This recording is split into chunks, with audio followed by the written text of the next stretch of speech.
So come down onto the floor or onto your yoga mat, and you're going to set your hands underneath your shoulders, your knees underneath your hips, and you're in this tabletop position, or some people just call it all fours. Same thing. So push away the earth, hug the ribs in, navel to spine. And this is kind of your base position that you want to be in because it takes you into downward facing dog and sunbird and things like that. So from here, we're going to tuck the toes underneath and start lifting the knees off the ground just by a few inches. And you want to imagine that you're holding like a coffee on your lower back and you're trying not to spill it. Keep pushing away the earth. Take another breath. Inhale. And long exhale. And set the knees down. Okay, so now you know what to expect. We're going to try and hold that one for longer. 3 breaths. Tuck the toes underneath. Press down through the juicy parts of the thumbs. Hug the ribs in, navel to spine. Don't lose that back. Ready, go. Lift the knees just a little bit. Don't spill that coffee. Let's go for 3 breaths. That should be 1. Inhaling. Exhaling. 1 more. Inhale. Long exhale. And knees down. Nice job. Point the toes away, sink back, or you can sit down and roll around the wrists. Good job. So now you're going to carry that one into a downward facing dog. You can relax the wrists in a complete opposite position if you need to rest for a little bit longer. Again, onto all fours. Spread the hands out really wide. Again, shoulders above wrists, hips stacked above the knees. Tuck the toes underneath. That lift that you took, you're going to carry it on. So you're going to take the knees off the ground by a few inches, and then you're going to carry it on all the way up. Sit bones up towards the sky, head moving down. Maybe the heels drifting down towards the floor, or if that's not your preference, come up really high onto the balls of the feet. For a lot of us, it's quite a strain on the hamstrings, I should say. So you can bend the knees just a little bit, avoid kind of squatting down, and move your chest and heart towards your thighs to help you lengthen your back. Roll your shoulders externally away from the ears, so no hunching them upwards at all. Still working on good posture here. Hollow out through the belly. See if you can hold for 1 more breath. Maybe you're working towards straightening out the legs and easing the heels down now. That's okay. And whenever you're ready, slowly bring the knees down towards the floor. We're going to move next into cat and cow. So again, tabletop pose. You can relax the toes behind you if you want. Push away from the floor, coming into cat stretch. Let the head just hang down nice and heavy, lengthening the back of the neck, and tailbone moving towards the backs of the knees. Then moving here into cow pose, lift the chin, chest and heart, and lift the sit bones up towards the sky. And you want to repeat, so rounding into that cat stretch. And then on your exhale, moving into cow pose. When I round that back into cat stretch, I think about lifting the bra strap line up towards the ceiling. And when I move into cow pose, I think about, even though the navel is moving down, I want a nice stretch of the abdomen, the core still, or awareness in the core rather than just letting it all hang out, if you know what I mean. Good, shoulders moving away from the ears. And last one, just finish it off with a nice cat stretch. Okay, so this time you're going to come down onto the left elbow. Okay, so I'm going to shuffle forwards here. So left elbow is down, right palm stays grounded. Push away the floor, still lifting that chest, and open up that right leg behind you. Don't worry about the height of it. It doesn't matter at all. That will come the more that you practice. Then from here, you're going to bring heel towards backside with that top heel.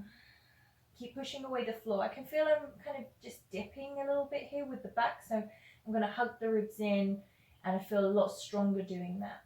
Then I'm going to change sides. I'm going to come down, slide on up, right elbow down this time, staying with the left palm down this time, and lift left leg up towards the sky. Don't just lift your toes, lift up through the hip and through the inner thigh. Nice and strong, navel to spine, bring the heel towards backside. Take a breath. Stay nice and strong. And from here, slowly release, coming all the way down.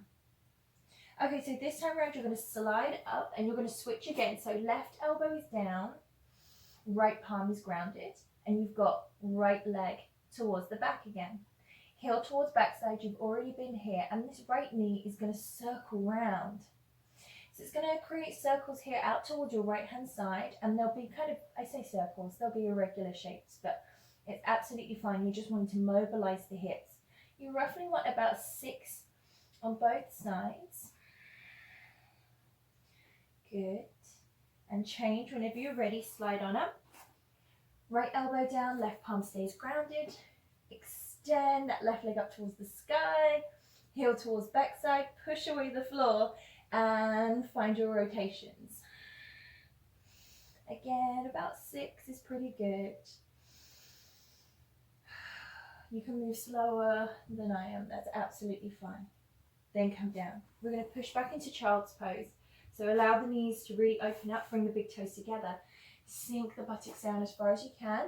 Maybe the arms reach forwards and the head comes down, or if the head doesn't touch the floor, stack the hands on top of one another and rest the forehead into the hands.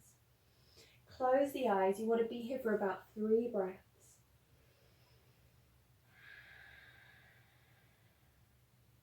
Allow the lower back to really melt open.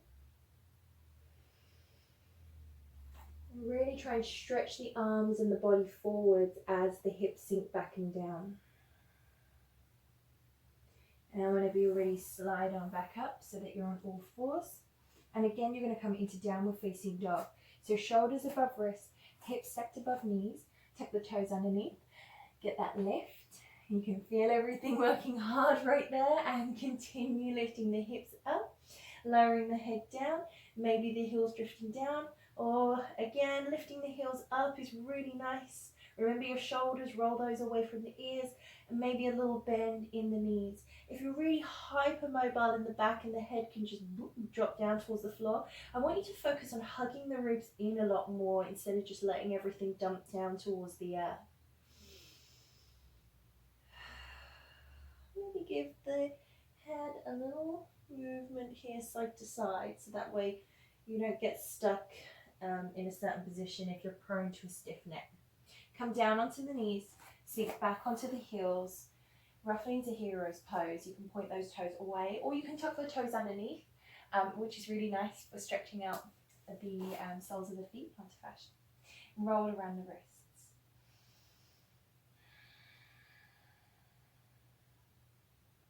So this time, you're going to come onto all fours, and you're going to take cat and cow. You've already been here. You're going to do this 3 times, or 3 rounds, I should say. Let's get ready. Whenever you're ready, start lifting up and rounding into cat stretch. On your exhale, moving into cow pose. And again, to round into cat stretch. Then moving into cow pose. Last round, cat stretch. Exhaling cow pose. Neutral spine gaze in between the thumbs, tuck the toes underneath. Downward facing dog. Push away the floor, roll your shoulders, find that variation of downward facing dog that works for you. Your gaze point, your drishti should be beyond your legs, so maybe beyond your knees or beyond your ankles.